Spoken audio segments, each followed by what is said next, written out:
Hi guys, it's Mishel, Deception Bytes, and good golly, it's July 16th already. I don't know how that happened, but it did. We haven't heard from Q since July 4th, and today is no exception, but it has been an extremely busy news day. There's a lot that's been happening today, so I do have a lot of Q-related news. Wish I could be giving you his words, or their words, the team's words, whatever. But the next best thing is Q-related news. So let's get into that because, like I said, there's a lot, and I may have to split this into two. I'm not sure how long I'll last, or if I'll last long enough to split it into two, but if I don't finish it all tonight, I will do another one in the morning. So let's get started. Let's take a look at this. Now, again, this is like a cornucopia collage of different items that are related directly or indirectly to Q. Trump blasts Mueller probe. Putin denies meddling as leaders tout summit as success. Well, if you're listening to some mainstream media, or if you are listening to some of the... Good evening to you from Helsinki. Sorry about that. Or if you're listening to some of the people, the liberals on Twitter or Facebook or wherever you happen to be, whatever social media you partake in, you will not be hearing that the summit was a success. I think the predominant feeling among liberals, at least, is that it was not a success. But then, you know, Trump could walk on water or heal cancer, and they'd still say he was the Antichrist. So, I don't know. President Trump and Vladimir Putin tackled allegations of election meddling in unprecedented terms following their one-on-one summit Monday, with Trump opening the door to an unusual offer of cooperation in the special counsel probe, and the Russian president suggesting he indeed favored the billionaire businessman in 2016. But Putin emphatically and repeatedly denied meddling in the U.S. election, saying there's no evidence. And Trump, while saying they spent a great deal of time discussing the allegations, blasted the ongoing probe as a disaster for our country. The two leaders spoke on a freewheeling joint press conference following a pair of meetings, one private in Helsinki, Finland. Trump and Putin touted the summit as a success, vowing to improve ties on a range of issues. I would rather take a political risk in the pursuit of peace than to risk peace in the pursuit of politics, Trump declared. That is an awesome sentence. During their press conference, few topics were off limits. The session with international reporters ended with Putin being asked whether he had compromising material on Trump, which he dismissed as nonsense. Even that moment was overshadowed by the extensive comments on election meddling. Trump once again asserted there was no collusion. I didn't know the president. There was no one to collude with, and there was no collusion with the campaign, Trump said, suggesting Democrats have used the issue as an excuse for losing. We ran a brilliant campaign, and that's why I'm president. When asked which side is responsible for the damaged relations, Trump said, I hold both countries responsible. The statement drew bipartisan criticism back in Washington. This is bizarre and flat out wrong. The United States is not to blame, Senator Ben Sasse said in a statement. Former CIA Director John Brennan, who frequently blasts Trump tweeted, Donald Trump's press conference performance in Helsinki rises to and exceeds the threshold of high crimes and misdemeanors. It was nothing short of treasonous. Right. Okay. Wonder what kind of skeletons he has in his closet. The summit came just days after the Justice Department announced the indictments of a dozen Russian intelligence operatives for allegedly hacking Democratic targets in the 2016 U.S. presidential election. Putin has previously told Trump that Russia did not meddle in the 2016 presidential election. He repeated those denials Monday. And when asked whether he could extradite the 12 Russians allegedly involved, Putin instead detailed a plan which Trump called an incredible offer. Putin offered to question the 12 indicted for meddling in the election and added that Mueller's team of investigators could be present for the questioning. If U.S. officials would reciprocate, he suggested this would mean Russian agents could be present for questioning U.S. officers of interest to them. Sounds fair. I mean, we're accusing them of meddling, and if Putin wants to question those 12 that we have indicted for meddling in the presence of Mueller, they should be allowed to question the other way, right? Meanwhile, Putin suggested he favored Trump in the election, saying, "Isn't it natural to be sympathetic towards a person who is willing to restore the relationship with our country?" But he maintained there was no election interference. Well, of course there wasn't. The two leaders said they discussed a host of other issues during their meeting Monday in Helsinki and were working towards strengthening U.S.-Russia relations, which Trump has said has never been worse than it is now, despite the push from Democrats and some Republicans back home in the U.S. to cancel the summit. But he said the relationship has changed. Trump said he would not make decisions on foreign policy in a futile attempt to appease partisan critics, the media, or Democrats who want to resist and obstruct. At one point, Putin handed Trump a soccer ball and said, "The ball is now in your court." The joint press conference was held minutes after the historic summit between the two leaders Monday. The two met one-on-one for more than 2 hours and later in an expanded meeting with key advisors. Excuse me. Trump, as the private meeting began earlier Monday, said the two would have a lot of good things to talk about, from trade to missile defense to China, a host of other issues from Russia election meddling to the annexation of Crimea to Syria were also expected to come up. "I think we will end up having an extraordinary relationship," Trump said, sitting next to Putin earlier at the presidential palace in Helsinki. "Getting along with Russia is a good thing, not a bad thing." Putin later said he and Trump agreed to continue detailed discussions on arms control issues.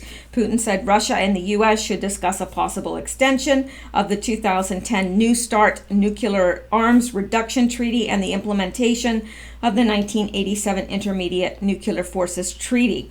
Trump sat down with Putin after spending the last week sparring with traditional U.S. allies, first with NATO nations over their level of defense spending, and later with British Prime Minister Theresa May over her Brexit strategy, though he seemed to patch things up before leaving London. The tensions earlier on in his Russian tour created a contrast with efforts to improve ties with Moscow, leading to bipartisan concerns about the summit. The president also claimed ahead of his summit with Putin that the Russian president would not have invaded Crimea had he been in office, calling the globally condemned annexation an Obama disaster. Interesting. Now, I'm not going to read the rest of this, I don't think. But the main thing is, this is just, I think honestly we're watching a play. We're watching a play on a world stage, and people know their parts and people know their lines, and we are seeing something that is for the benefit of optics alone, but there are other things, deeper things going on under the surface. You know that when Putin said, I'm willing to question those 12 indicted Russians, back home, the Democrats were crapping their pants. I'm sorry that that's so crude, but they were. Because they're like, uh-oh. And we'll see what else has come out during all of this. Very fascinating. This has been a very interesting news day, probably the biggest news day we've had in a very long time. So let's go on. Okay, now here's the next big interesting thing. It's hot in here. Do you think it's hot in here? I don't know how you could say it's not. It really is. Anyway, Putin drops bomb at Helsinki presser, says U.S. intelligence helped move 400 million. That's a lot. That's like $500 million almost. 400 million to Hillary campaign. Uh-oh. You know, Hillary's snide little comment that we'll look at in a minute about whose team is Trump on. You got a lot of nerve, Hillary. A lot of nerve. Either that or you're just stark raving mad. One or the other. President Donald Trump and President Vladimir Putin held a joint press conference Monday in Helsinki, Finland. Oops. During the press conference, Putin dropped a bomb. Putin accused Bill Browder of donating $400 million to Hillary Clinton. Vladimir Putin, last year, there was one extradition case by the United States. Mueller can use this treaty as an official request to us. In this case, this kind of effort should be a reciprocal one. For instance, we can bring up Mr. Browder, they sent a huge amount of money, $400 million, to Hillary Clinton.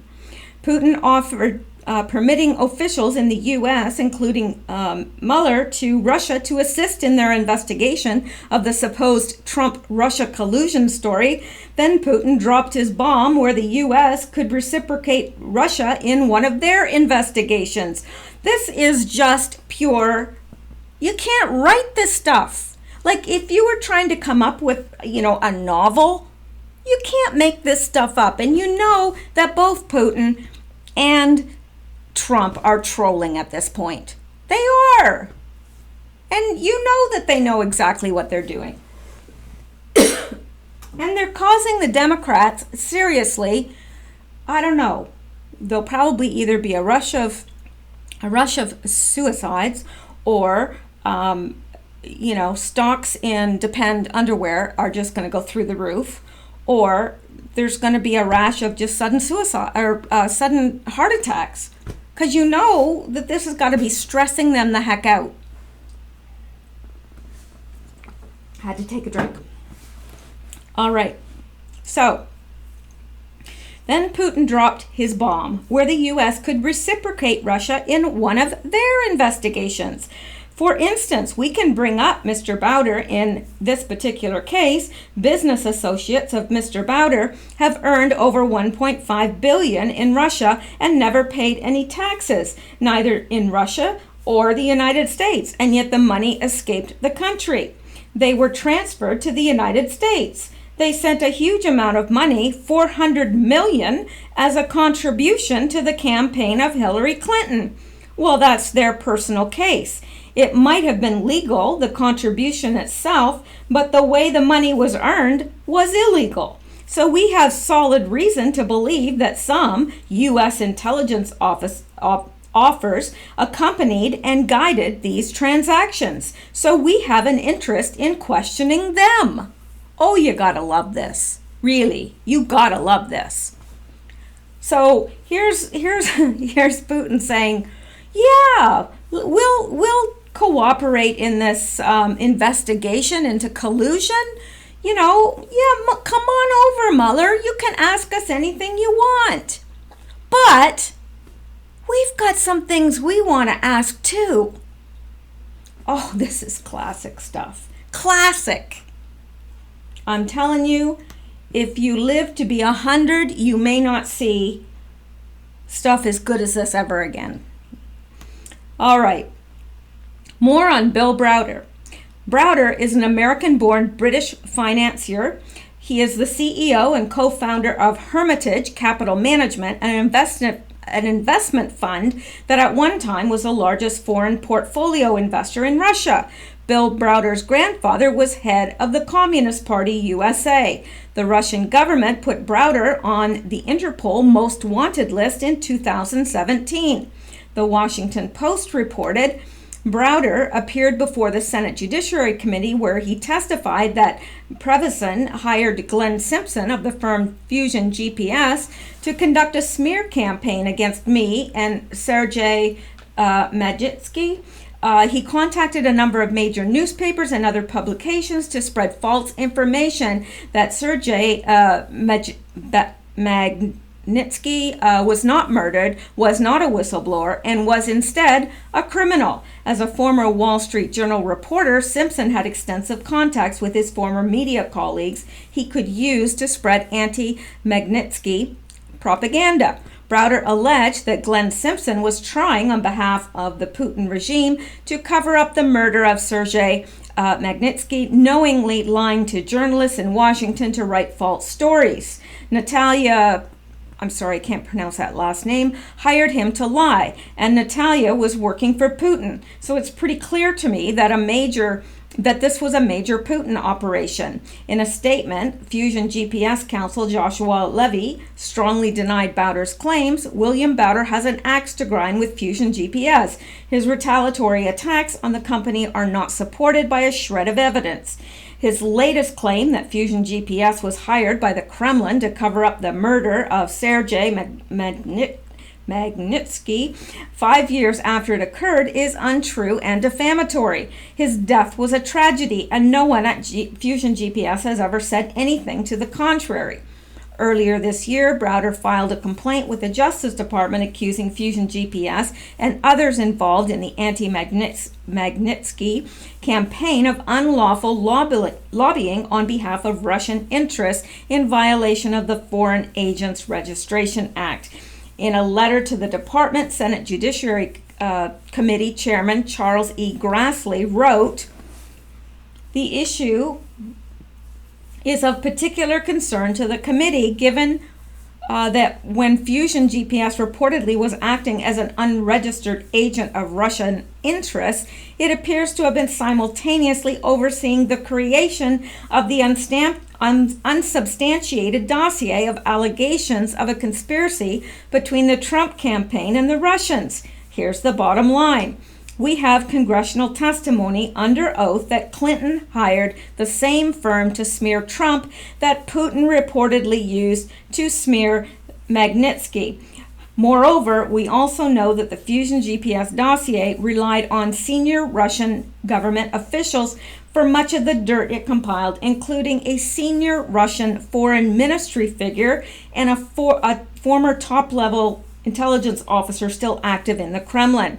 Together, those are bombshell revelations. Yet today, there is barely a peep in the mainstream media about the Clinton-Fusion-Putin connection." So, Browder spoke out against Trump meeting with Putin on Sunday. My thoughts on the huge error of Trump meeting with Putin as effective equals in Helsinki. Putin is a guy who should be contained, not engaged. So, got a lot of interesting stuff here. What'd you do with the 400 million, Hillary? And you have the nerve to question what team Trump is on? Yeah. Well, let's go back. Now, as we would expect, yeah, Comey has to weigh in. He's a piece of work. Okay, Comey calls for a coup. Well, that's kind of rhyme, not rhymes, but Comey coup. I guess you would have to call it a Comey coup. If Comey called for a coup, it would be a Comey coup. At any rate, I'll continue. Comey calls for a coup. Patriots need to reject the behavior of this president. Yes, like we're going to take Comey's advice on anything. I don't even think I would take Comey's advice on where to part my hair. President Trump's language and demeanor at Monday's summit in Helsinki with Vladimir Putin sent his detractors on both sides of the aisle into fits, just 72 hours after the Department of Justice indicted 12 Russian officials for hacking the DNC, which of course we know is not true. The Russian hacker is Seth Rich, was Seth Rich, who they murdered. Trump's position has more or less been that peace with Russia is more important than election meddling, which didn't influence the election, and that the United States has been meddling in elections for a long time, so perhaps let's mend fences and move forward as two nuclear superpowers. Also, Hillary sold Russia 20% of American uranium after a bunch of people connected to the transaction heavily contributed to her foundation, which was approved by a rubber stamp committee 4 months after Bill Clinton collected $500,000 in a speech to a Russian investment bank during a trip where he hung out with Putin at his house, all pre-Crimea, of course, so no biggie. And then we have this tweet from Donald Trump. The rigged witch hunt, originally headed by FBI lover boy Peter Strzok for 1 year, and now 13 angry Democrats should look into the missing DNC server, crooked Hillary illegally deleted emails, the Pakistani fraudster, Uranium One, Podesta, and so much more. It's a Democrat con job. After former CIA Director John Brennan called Trump's performance nothing short of treasonous earlier in the day, former FBI Director James Comey issued what may be construed as a call to action against a sitting U.S. president. That was the day an American president stood on foreign soil next to a murderous lying thug and refused to back his own country, adding, "Patriots need to stand up and reject the behavior of this president." Oh, we stand up, Mr. Comey. We stand up right now, and we reject your behavior. So, while this appears to be the first time Comey has suggested citizens rise up against a duly elected sitting president, the extreme end of which becomes a coup, Brennan suggested last July that the White House officials refuse to follow direct orders in the event that President Trump fires special counsel Robert Mueller. I think it's the obligation of some of the executive branch officials to refuse to carry that out. I would just hope that this is not going to be a partisan issue, that Republicans, Democrats are going to see that the future of this government is at stake and something needs to be done for the good of the future. Brennan told CNN's Wolf Blitzer at the Aspen Security Forum, effectively calling for a coup against the president should Trump give the order to fire Mueller. These people have a lot of nerve. That's all I can say. Hang on. First day with the new hands. Meanwhile, Congressman Steve Cohen, who said he would award the Purple Heart to disgraced FBI agent Peter Strzok, only to later regret his words, called for the military to step in and stage a coup.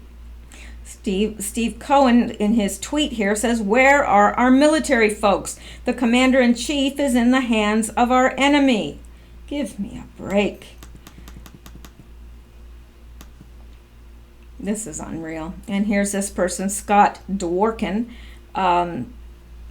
Breaking. Trump has said he trusted Putin over the American military and the American intelligence services in the assessment of election interference. He absolutely needs to resign. What a complete and utter disgrace. Absolutely disgusting. What a traitor. He said no such thing. No such thing.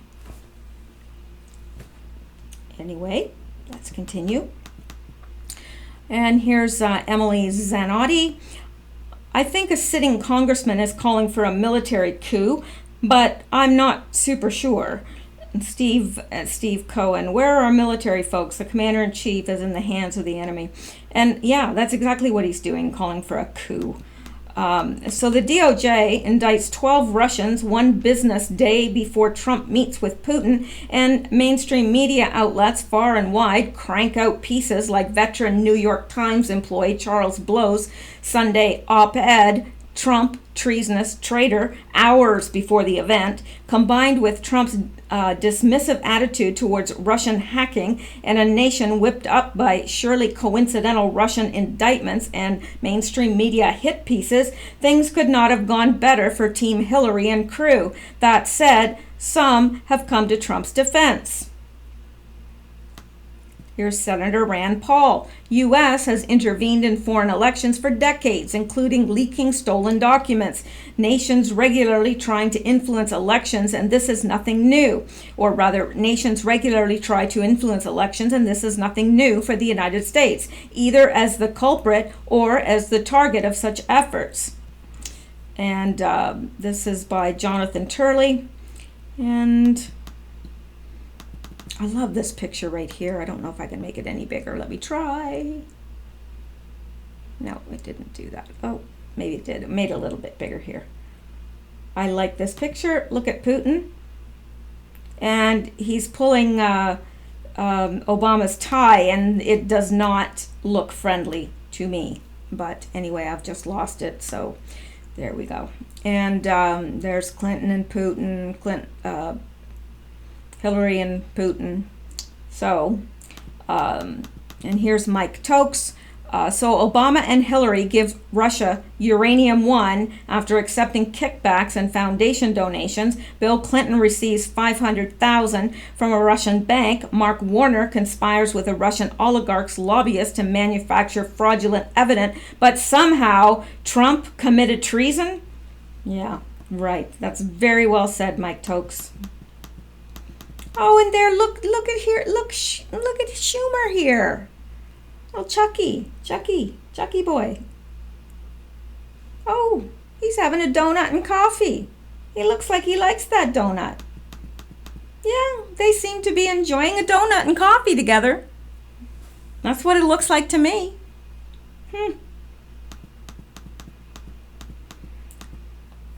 And Jordan Rachel says, I don't remember Russia being an enemy when Schumer went on a donut date with President Putin. Sure does like that donut.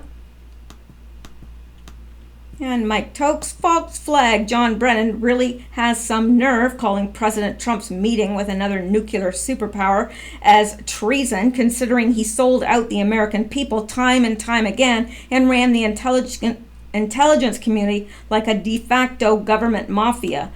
Yeah. And I like this too.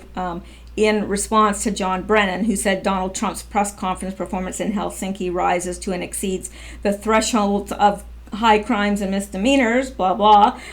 Senator Rand Paul says, this is coming from a guy who voted for the Communist Party USA candidate in 1976. Give me a break. Well said. Well said.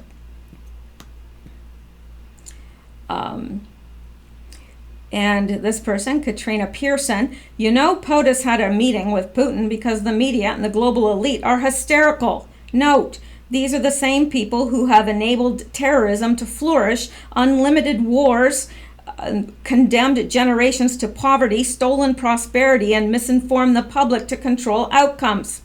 Yep, that's right, Katrina. Those are the ones.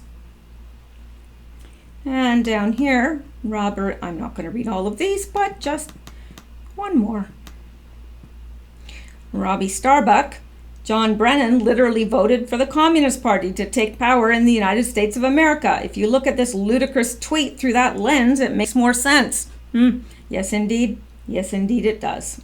So let's go back because there's lots more to cover.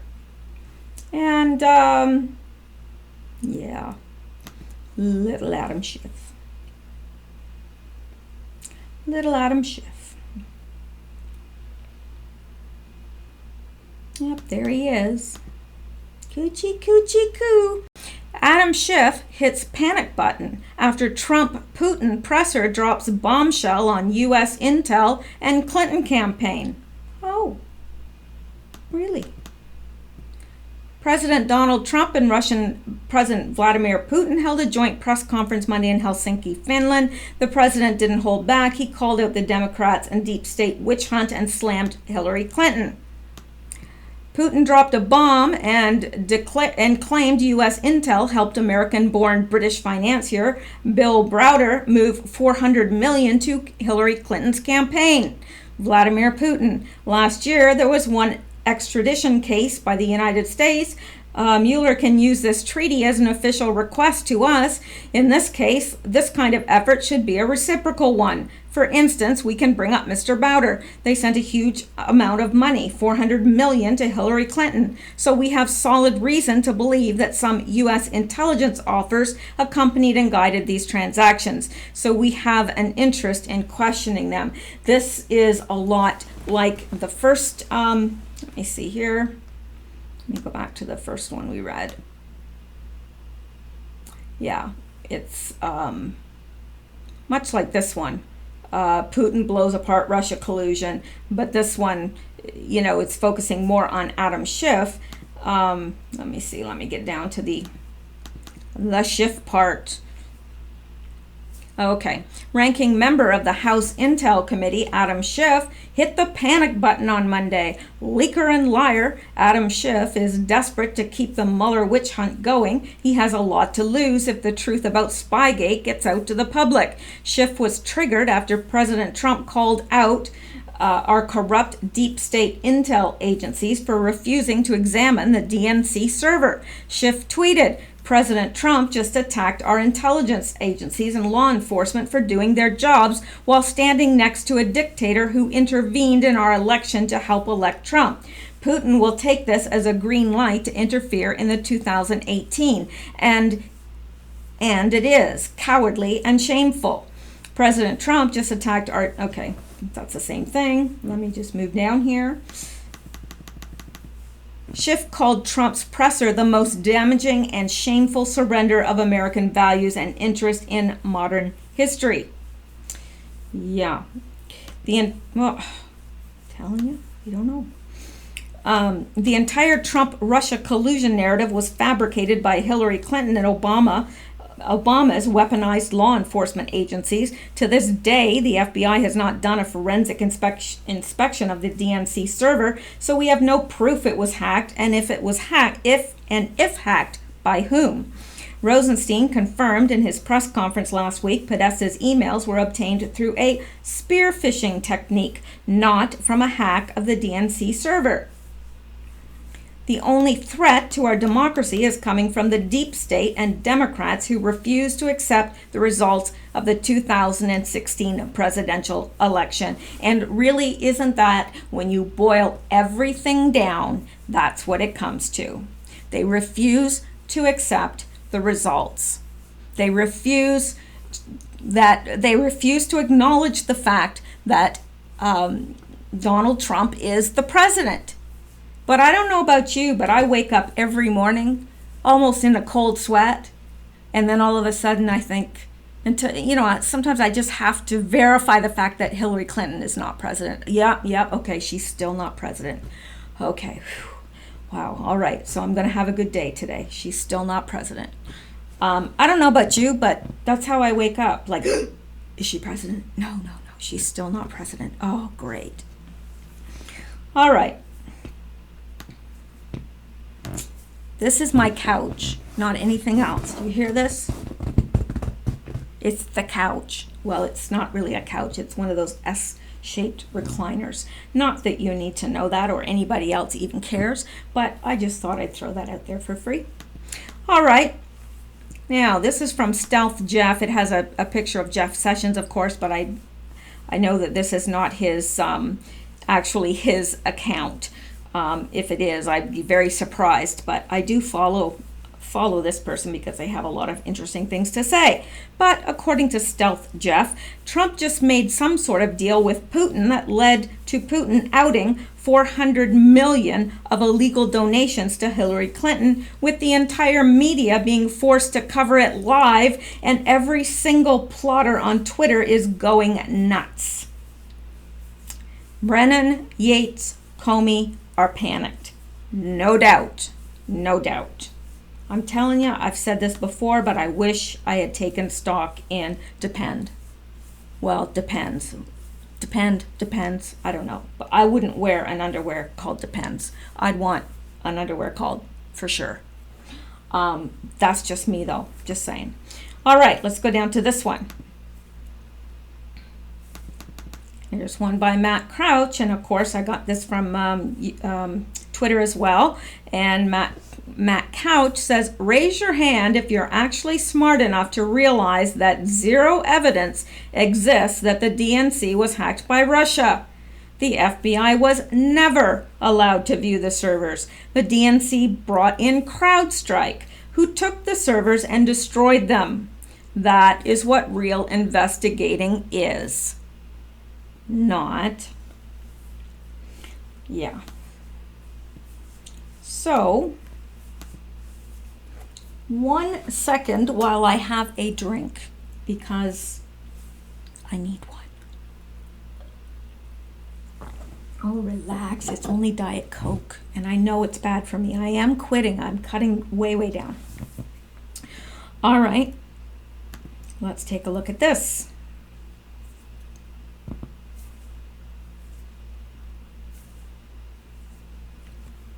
In his final year in office, Obama spent a stunning $36.2 million on lawsuits to hide federal records from public. What do you want to do that for? In addition to being the most divisive president in America's history, it appears as though Barack Obama and his regime will also go down as the least transparent administration in history. According to CBS, the Obama administration in its final year in office spent a record $36.2 million on legal costs defending its refusal to turn over federal records under the Freedom of Information Act, according to the Associated Press analysis of the U.S. data that also showed poor performance in other categories measuring transparency in government. For a second consecutive year, the Obama administration set a record for times federal employees told citizens, journalists, and others that despite searching, they couldn't find a single page of files that were requested. And it set records for outright denial of access to files, refusing to quickly consider requests described as especially newsworthy, and forcing people to pay for records who had asked the government to waive search and copy fees. The government acknowledged when challenged that it had been wrong to initially refuse to turn over all or parts of records in more than 1/3 of such cases, the highest rate in at least 6 years. In courtrooms, the number of lawsuits filed by news organizations under the Freedom of Information Act surged during the past 4 years, led by the New York Times, Center for Public Integrity, and the Associated Press, according to a litigation study by the Transactional Records Access Clearinghouse at Syracuse University. The AP on Monday settled its 2015 lawsuit against the State Department for files about Hillary Clinton's time as Secretary of State at AP's request, and received $150,546 from the department to cover part of its legal fees.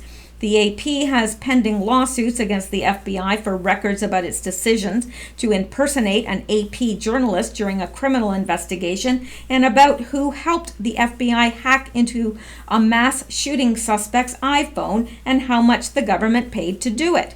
On the $36.2 million in legal costs fighting such lawsuits last year, the Justice Department accounted for $12 million, the Homeland Security Department for $6.3 million, and the Pentagon for $4.8 million. The three departments accounted for more than half the government's total records request last year.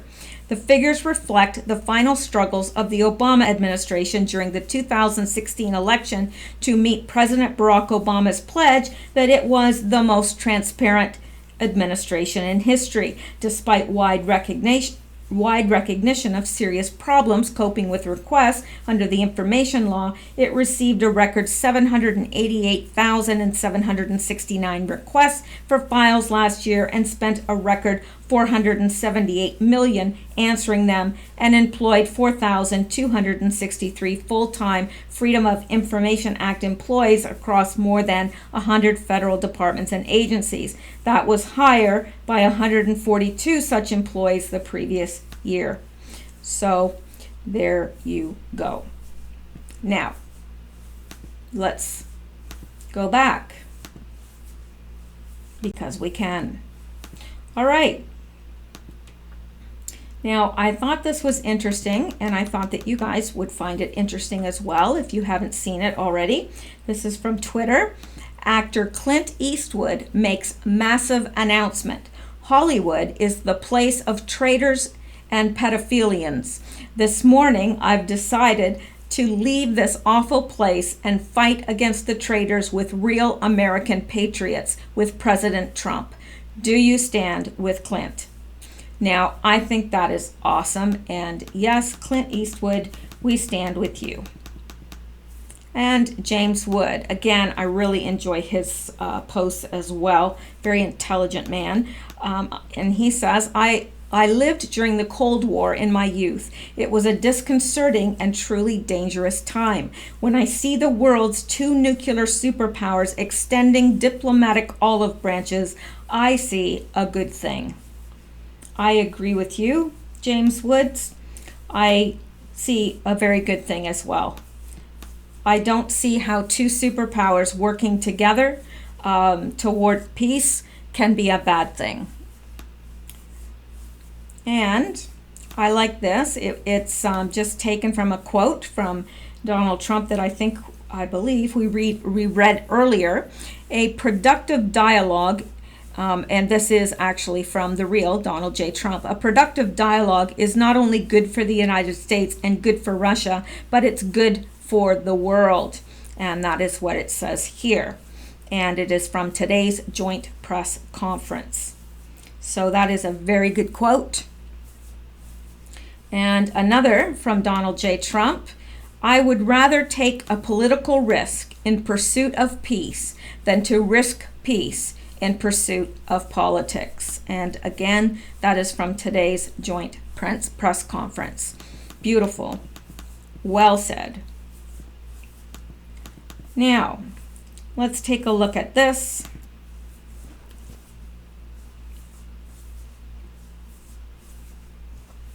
Well, maybe not. Let's see. There we go. Have to prime the hamsters. Now, I'm telling you. Trump is right to meet Putin. America needs fewer enemies. What's wrong with reducing tensions? That's what I'd like to know. Do you guys have any reasons? I mean, anything that would be wrong with him meeting with him and reducing tensions? Is that not a good thing for everyone involved? President Donald Trump meets with Russian President Vladimir Putin today, days after meeting with our NATO allies in Europe. Both meetings are important and both cause confusion among politicians and those who report on them back home. Foreign policy is different. It comes in many shades of gray, and those who treat it as a team sport do harm to our safety and to our politics. Politicizing in international affairs is a dangerous game, but that hasn't stopped far too many in Washington who seem to have forgotten that a vital part of keeping America safe and secure is avoiding war through strong and consistent diplomacy from playing politics. One way they do this is to insist that we not meet with or speak openly to our adversaries on the world stage. I disagree. Dialogue is especially important when hundreds of millions of lives are at stake, as in the case in relations between the United States and nuclear-armed Russia. So I applaud Trump for both chiding our NATO allies and greeting its expansion with skepticism. And I applaud him for sitting down with Putin. We should be doing more of such self-examination and dialogue. Throughout history, including during the height of the Cold War, both sides maintained constant dialogue and communications. Even during the Cuban Missile Crisis, we had diplomatic relations and constant communications.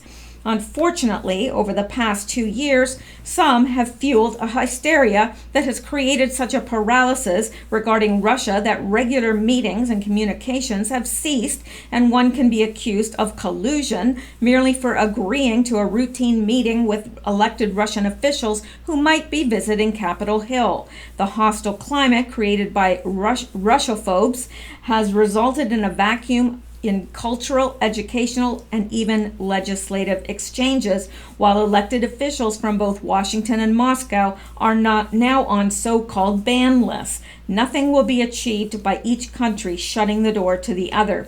We must find a way to keep our historic allies, while realizing that threatening Russia through NATO expansion is not the answer. As Georgetown professor Charles Kupchan stated, from Moscow's perspective, NATO has ignored Russia's vociferous objections and expanded, bringing the world's most formidable military alliance up to Russia's border. Moscow perceives a threat, helping fuel the confrontational turn in the Kremlin's foreign policy and renewed rivalry with the West. Of course, we don't have to make decisions based on whether they will or will not make Russia mad, but we should at very least recognize the impact of our actions before we take them.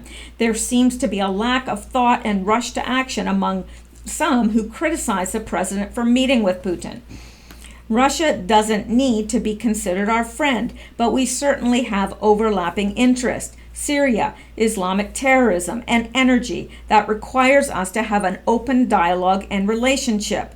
I am thankful that Trump is once again willing to go against the political elite in Washington and keep the lines of communication to Moscow open. In just a few weeks, I will take my own trip to Russia in an attempt to discuss common ground with their leaders and help prevent further unnecessary escalations of tensions. We will discuss trade, cultural exchanges, and how to better work for peace and prosperity in the world. I look forward to consulting with Trump between his visit and mine, and to working with diplomats from both countries to have a successful trip and better relationships. Millions of lives could be at stake. Now, this is written by Senator Rand Paul, and he is saying that it is the right thing to do to meet with Putin, and I agree. Not that I'm anyone, but logically and logistically, it would seem like the right move to me. But I guess time will tell. But I do trust that Trump has America's best interests in mind. I do trust that. More so than, oh, I'm so glad Hillary's not president. I'm so glad. So let me see what else we have here. I'm going to skip some and perhaps leave it for another video. Loved this. Putin understands the cabal, called the Mueller bluff, and is offering to interview the people indicted. Love this. Winning intensifies. Yes, it does. Yes, it does. All right. I like this as well. From Jack Posobiec, I believe. Posobiec. I'm not sure if I'm pronouncing his name right, but I do follow him on Twitter. Putin routinely makes world leaders wait for him and show up late to summits. He arrived 30 minutes late today. So Trump stayed in his hotel 30 more minutes until he saw Putin was already there. Trump made Putin wait. I'm telling you, Trump is the master troller. The master troller. You have to kind of just giggle to yourself. But let's continue. And this is from Molly. What's awkward is this CNN and Washington Post political columnist trying to dunk on Trump is unaware. What's awkward is the CNN and Washington Post political columnist trying to dunk on Trump is unaware the Finnish president was, in fact, at the NATO summit and participated in the heads of state dinner. And here's Josh Rogan. Trump told the Finnish president just now he enjoyed spending time with him at the NATO summit.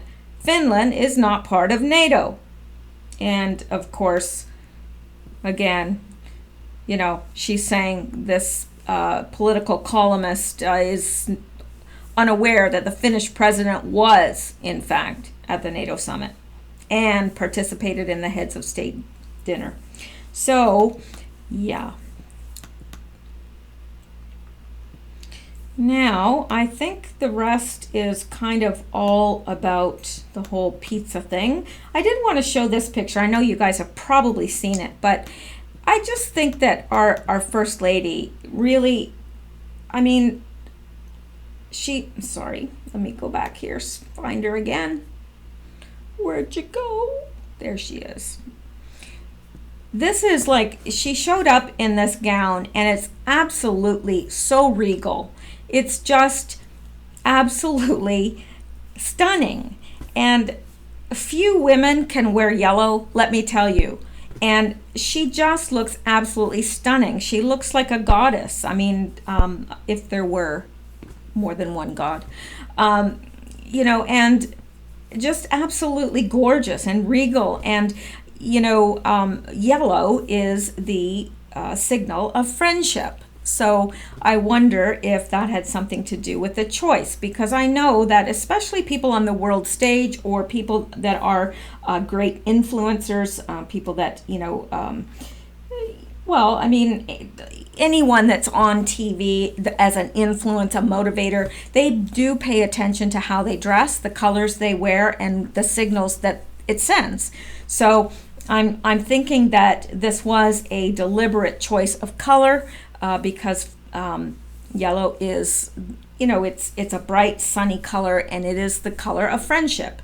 So, but again, I think, I don't understand why the fashion magazines don't cover her, because she is probably the most stunningly dressed woman in the world at this point anyway. And I don't understand it. I really don't. But, well, actually, yeah, I do understand it. But logically, it doesn't make sense. Because, if that were anyone, if she were anyone else's wife, or not married at all, they'd be fawning all over her and putting her on covers. But because she is Trump's wife, they are snubbing her. So anyway, I just thought she looked absolutely stunning, and she does, a great service to the country. She really does. She represents our country so well and so elegantly. And she for the most part ignores the haters. She's a brilliant woman. They may make her seem like she's stupid. She's not. She's absolutely brilliant. She speaks 5 languages and she's beautiful. So at any rate, that's neither here nor there, but I wanted to throw that in. And then I do believe that I do have some other things to cover, but they're kind of out of step with all this. This kind of, I may do this one and then leave the other ones because they're more kind of pizza related. All right. I'm going to do this one, which is a little, it's out of step a little bit with what we've been talking about, but interesting nonetheless.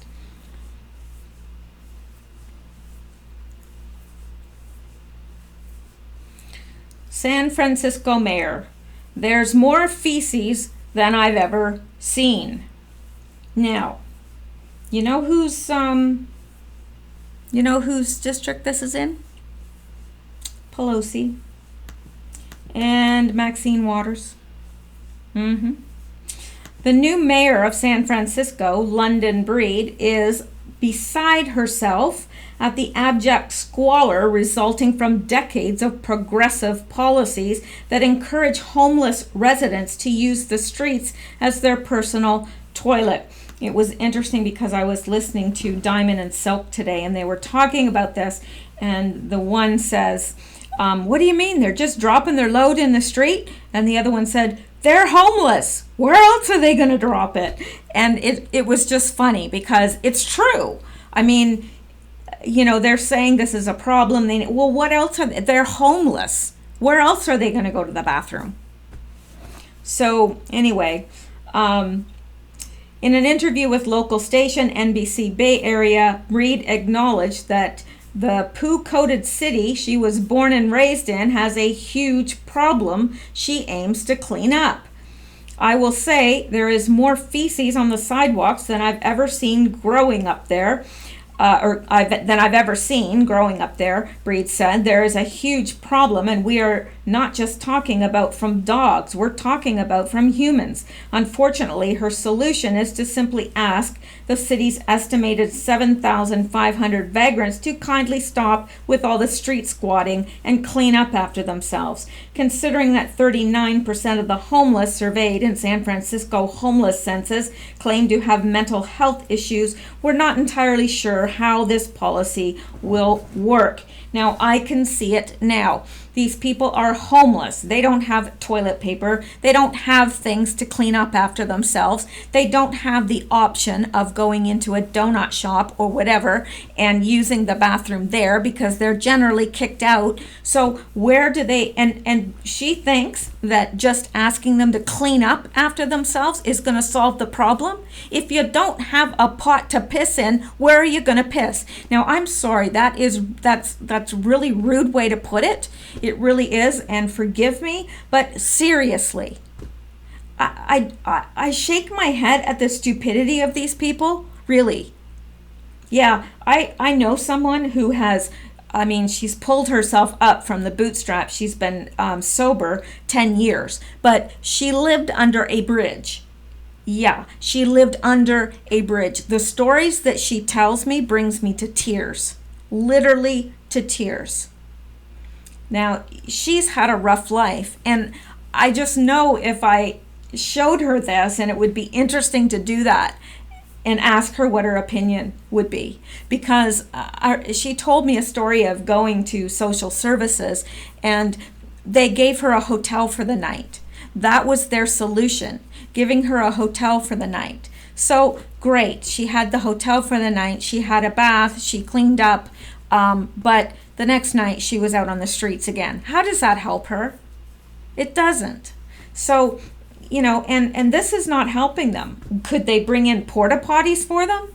It would be preferable to having poop all over the street. Why couldn't they bring in porta potties? I don't understand. They do it all the time for large stadiums or large get-togethers. They bring in porta potties. To me, it would be preferable. But I don't know. She thinks that she can just ask them to clean up after themselves, and they're going to do it. Are they going to provide them with toilet paper or paper towels or something to clean up with? No. So, when pressed about whether her plan calls for harsher penalties against those who litter or defecate on city streets, Breed said, "I didn't express anything about a penalty. Instead, the mayor said she has encouraged nonprofits to talk to their clients who unfortunately were mostly responsible for the conditions of our streets." Well, certainly a penalty would not help, because if a person's homeless, they certainly don't have the money to pay a penalty. And how can you give someone a penalty for pooping in the street when they have nowhere else to go? Seriously, these people are not thinking about this clearly. And I know porta potties are not the solution either, but it would be at least a short-term solution, because what's going to happen is all this environment is going to breed disease, and it's going to affect everyone, homeless or otherwise. So if you're in San Francisco and you think this doesn't apply to you, sorry, it does apply to you, because the problem that they're having with poop in the street will eventually affect you and your health, or the health of your loved ones, because diseases are going to run rampant. So anyway, that's that. I don't think I need to get into all of this, but it is sad. It's not just poop, it's needles. I don't know. There's a problem there that needs to be addressed, and I don't think that it's going to be any small problem to solve. And it says users can geotag the location in question and also provide photos to support their claim. Homeless encampment is blocking sidewalk and creates a health hazard with trash and feces, writes one user. Please move them and send a cleaning crew. Sidewalk is impassable, forcing pedestrians into the street. Homeless individuals sleeping among Funston between Clement and Geary, writes another user, observed homeless people shooting up at 5 p.m. on Monday, July 2nd. Lots of feces and garbage in the area. Please clean up area and see if homeless individuals need service. Now, at least this person is thinking, see if they need services. Yeah, that's the answer. Not just telling them to move on, because they're just going to move on to another area and create the same situation. It's just, and the thing is, what has happened in California is the rent and the cost for housing. Do you know that in some areas of California, if you're a millionaire, you're considered middle class? That's middle class, because really, I mean, the homes and everything, I don't know how people are affording it. I don't know if they're paying much higher wages there. I don't know. But it's no wonder they have all these homeless people, because you lose your job, it can spiral out of control so quickly for any of us. A lot of Americans live paycheck to paycheck, or they may have 1, 2, 3, 4 months worth of savings to get them through. But if you lose your job, something catastrophic happens. You are, catastrophically ill. Then things happen, and you can lose your home, and then you lose your home, and you're, sleeping in your car, and then eventually you don't pay for your car. They're going to come for your car. It can snowball out of control so quickly. So I don't have judgment for these people, and some of them are mentally ill. They need help. They need services. They need medication.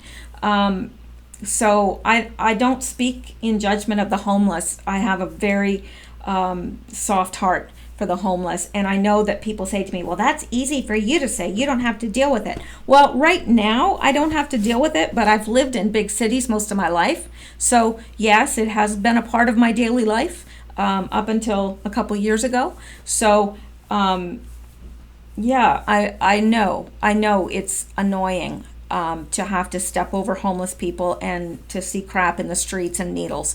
Yes, but we're not putting the blame where it should be. Really, there needs to be something in place to help these people that just fall through the cracks, and there's a lot of them, a lot. Anyway, that's it for tonight, because I'm starting to get into my preaching, and I don't want to preach at anyone. I feel strongly about the whole homeless issue. I always really have a heart for them. So anyway, that's it for tonight. I may do another video if I'm not too tired by the time I get this one uploaded, because I do have a lot of other stuff to cover. But at any rate, that's it for tonight. I hope you guys have a wonderful night's sleep, and please stay safe.